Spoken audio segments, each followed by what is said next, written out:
to today's tip, I'm going to add some splashes to this layout that I made in my last tip using just distress inks to colour up some bubbles and some circles.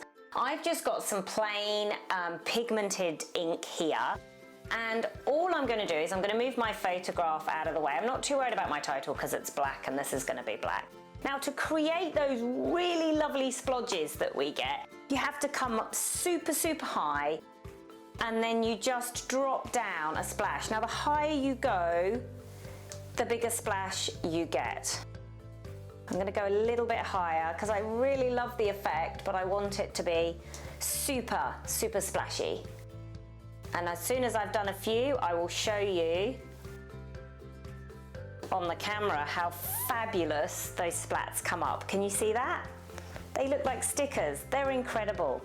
Now, as soon as that's dried, I'll add my photograph back on, and there's another fabulous tip for you. I just use pigmented ink that you can use for calligraphy, your acrylic inks as well. That looks pretty cool too, and you get lots of different colors in the acrylics inks as well.